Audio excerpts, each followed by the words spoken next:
Hello, let's start the new year with a freebie. Here's the novella, The Lion's Den, in London After the Great War by M.A. Lee, which means it's a mystery.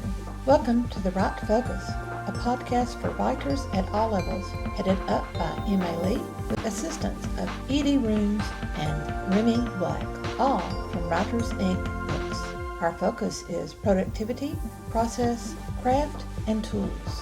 A summary of this and other episodes can be found on therightfocus.blogspot.com. Write to us at winkbooks.com. Our podcast episodes last as long as it takes to fix a quick dinner, drive a short commute, or take a brisk walk. We have The Lion's Den by M.A. Lee. Here's the teaser. Jack Portman had never forgotten Filly Malvaise. Then she walked into his local pub and into the clutches of a long shark. Can he rescue her before she falls victim to evil? That's a good teaser. It immediately introduces the connection between the two characters.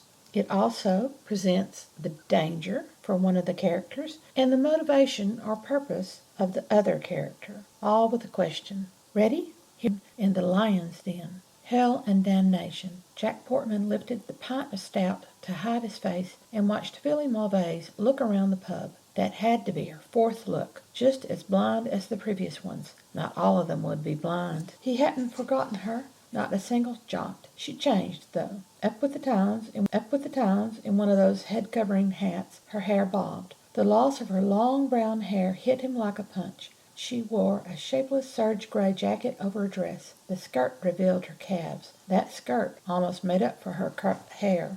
Jack had spotted Filly as soon as she entered the pub. She had threaded her way through the early Wednesday evening crowd of clerks and office jobsmen and a light sprinkling of women. A small table in the center caught her eye, and she slid onto the rattan-backed chair. No sooner had she planted herself than a man placed his hand on the other chair. Jack wanted to hit him. Brown eyes wide, Filly gave a decided shake of her head. The man dragged out the chair anyway. Her gloved hand shot out in a warning gesture. Whatever she said wiped the grin off the man's face. He rejoined his mates at a larger side table and mouthed a word. That word looked like married, which Jack knew was an effing lie. He might not have seen Filly Bedan listen for information about her. He'd known when she moved to London and took rooms from the widowed Cecilia Arkwright before she became the married Cecilia Tarrant. He knew Filly had found work at a dress shop. Jack watched her give an order to the barmaid. Her upturned face caught the lamp's glare. When the maid departed, she looked around the pub.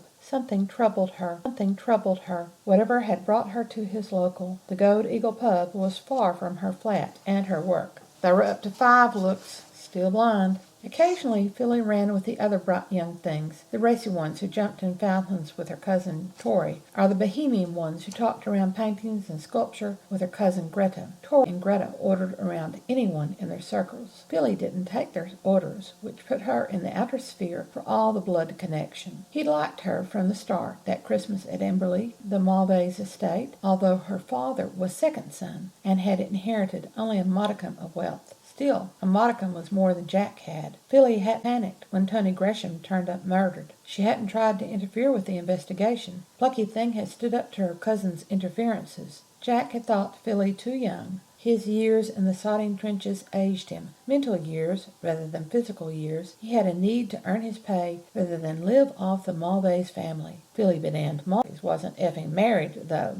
The barmaid returned with 2 pints, one for Filly, one for whomever she'd come to meet. Married. Shite. How had he missed that news? Filly sipped the beer and grimaced. Jack should leave. He had an early day tomorrow. His job required a clear head, clear thinking, and quick reaction. He stayed to see who came to her table. He didn't see Filly seeking out a pub on her own. She fit a tea room. She unsnapped her purse and withdrew a lace handkerchief. She dabbed her pickled mouth to remove the beer foam. Jack drank his stout while she rummaged in her purse. She drew out a man's pocket watch and opened it to check the time. Then the watch and the hanky returned to the purse, and she snapped it shut. She expectantly watched the door where thugs monitored who entered the Gold Eagle. A man bumped past Jack. The man didn't bother to apologize, just headed around the bar. Jack took one look at the mustached profile, the smashed nose, and round spectacles under bushy eyebrows. Oh, hell no. Boggs. Thaddeus Boggs, the arsehole. Filly wasn't in debt to him, was she?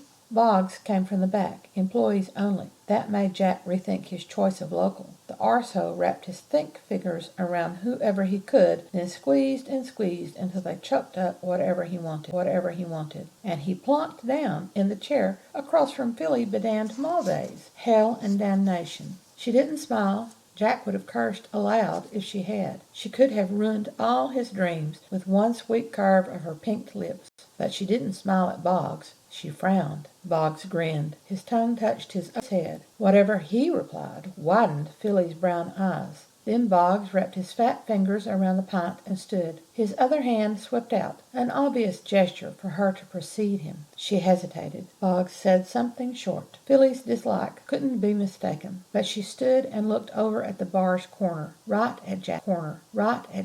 His nearly empty pint of stout still hid his face, yet she wasn't looking at him. She spied the swinging door behind him and started for it. Boggs followed, enjoying the view he had of Filly's legs in low heels. She paused within inches of Jack. Boggs came right behind her, and Jack intended to find out what shady business Filly had with a moneylender like Thaddeus Boggs. He waited until the barkeep shifted down the bar to pour a cluster of pints. Then Jack slipped back the half-yard needed to step against, then through, the swinging door. The shadowed hall lacked the yellow glaring light of the pub. Light streamed around the door directly off. At the hall's end was a heavy door with two locks, the side door. On the way down to it were two more doors. Pub side would be the Co's, no longer in use.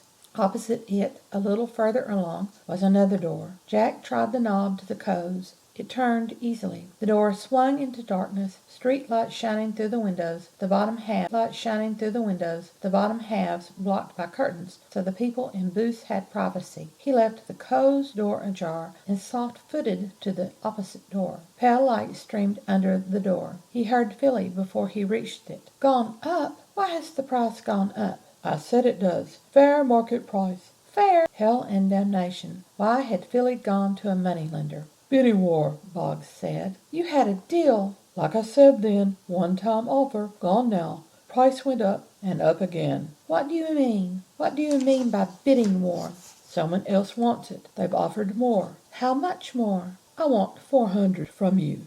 "4? I don't have that much. I brought the agreed price. I don't think we can get more." "We can make that the down payment. Sweeten the deal." Jack didn't like that oily insinuation. "Sweeten it how?" "You, now." Jack reached for the door. "Or her, tomorrow night, all the night. Matter of fact, I like that idea more." "She won't agree to that." Filly's voice shook, fear or rage. "And what guarantee do we have that you will not raise the price again?" "That's a chance you take. Like I said, he offers more, the price will go up and up." "You are a monster," Filly Jack thought. Boggs holds all the best. He wondered who the other bloke was, offering more money to start a bidding war. Boggs laughed. "She tell you to say that? Let's see what she says after tomorrow night." "How much is he offering?" "I told you."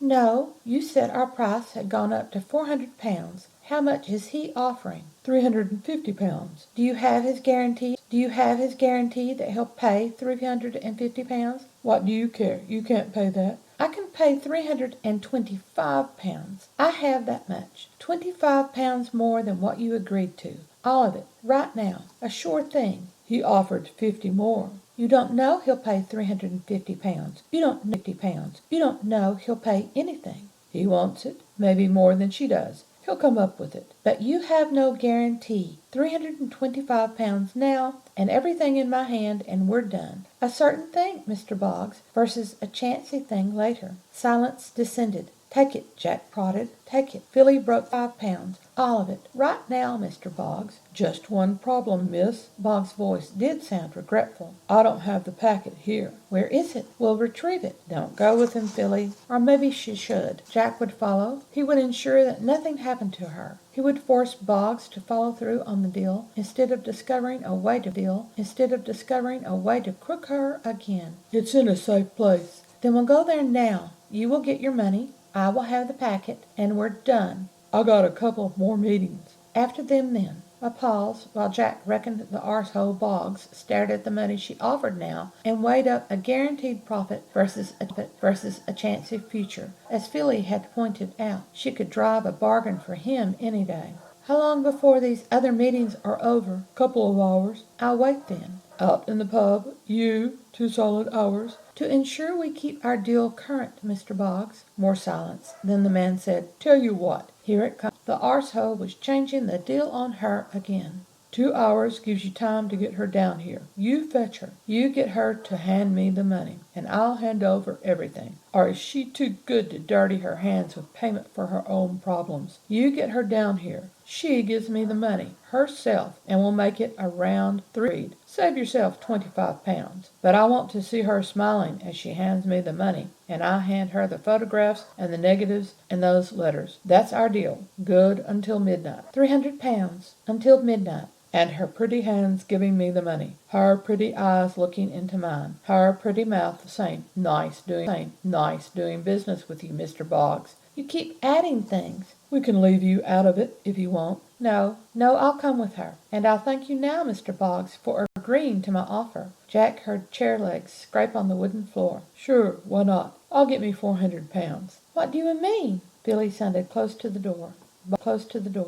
Boggs laughed. She won't come. Not her. Yes, she will. No, or she would have come now. She got you to come for her, never caring what you might face. He chuckled. I'd lay a bet on it. Billy didn't answer, and Boggs laughed again. Jack backed into the darkness behind the door as it opened. It swung wide into the hall and shut with a thud. Billy paused a second, then headed for the pub. Jack caught her as she passed the door to the Coes. He slipped an arm around her waist, the other around her shoulder, his hand covering her mouth. She stiffened, then jerked. An elbow hit his stomach. Filly, he hissed in her ear, her bobbed hair whispering against his lips. It's Jack. He took his hand away to scream. She remained rigid. Jack? Her voice was the barest breath. Jack Portman. Did she forget me? He'd thought their connection at Emberley was strong, but maybe she hadn't wanted to remember anything about that ill-fated Christmas party. They hadn't met since then. Work had consumed him for a solid year. Then too much time had passed to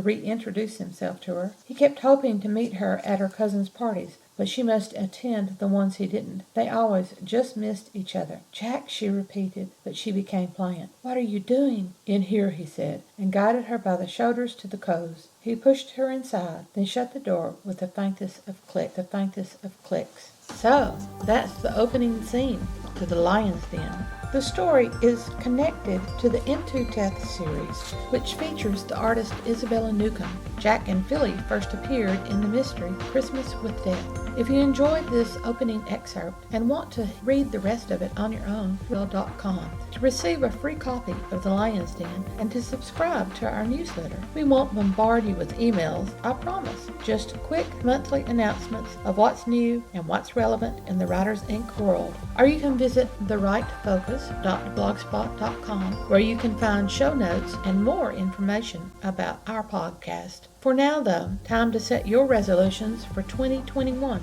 May I promote ThinkPro, a planner for writers? It's a daily way to track word counts and a project's progression with monthly and yearly reviews and previews to keep you advancing. Until then, write on.